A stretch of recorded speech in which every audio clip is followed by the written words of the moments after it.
All right, we are here at the event. There it is there. There's the awesome event location.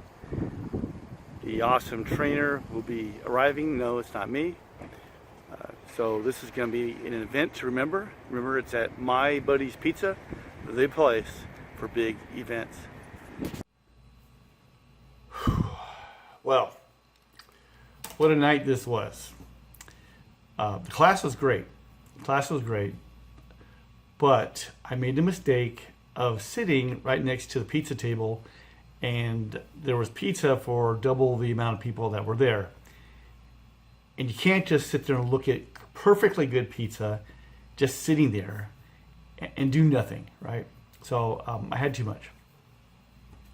And so now I'm paying the price. But it reminds me of a story from 2017. So in 2017, I was diagnosed with stage 4 lymphoma.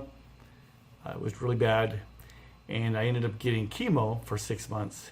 And I dropped from like 220 to 178 pounds. And so as I'm going through the chemo process, it's not pleasant. And one night, my wife had gotten home from work, and she was tired. And I had in my mind that I got to have a pizza. I really need pizza. And so I'm telling my wife, I need pizza. And so she's saying, it's probably not a good idea because you know what happens when you have pizza. And I said, no, I won't eat too much this time. I'll be fine. So she finally relents and we get some pizza. And I ended up eating, you should eat like 1 or 2 slices. I ate the entire extra large pizza. And I found myself hyperventilating. I can't breathe. I can't breathe. I can't breathe. I can't breathe. And my wife's looking at me like I'm crazy. And she's finally saying, okay, do I call 911? You want me to take you to the hospital?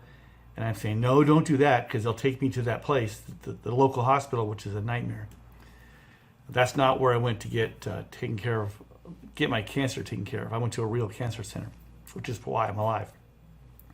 So I'm telling her I can't breathe, but don't call the hospital. Don't call the 911. Just, I'll be okay, but I'm going to probably die.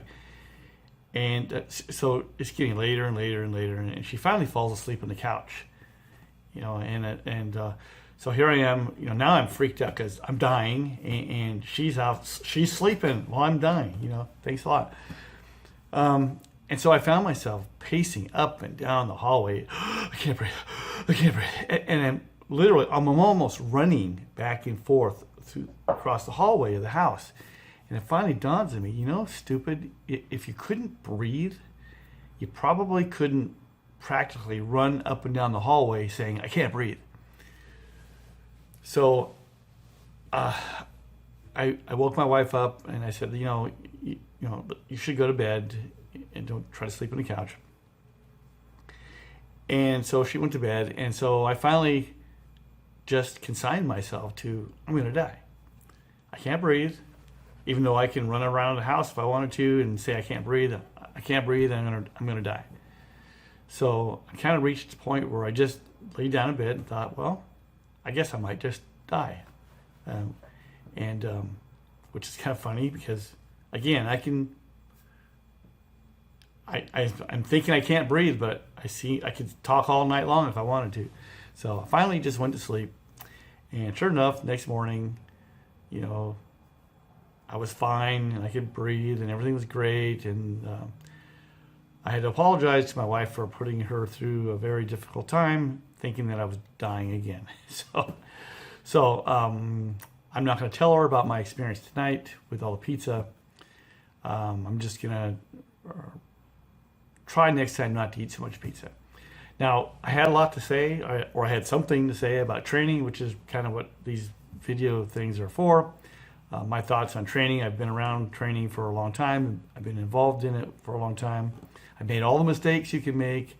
And I'd like to think that I have gotten much better at developing it and delivering it.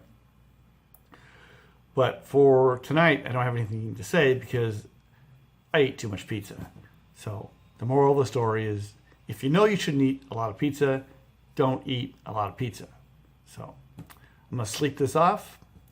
And hopefully I'll wake up in the morning and probably not have learned from my experience. But isn't that how the way it works? Right, so next time.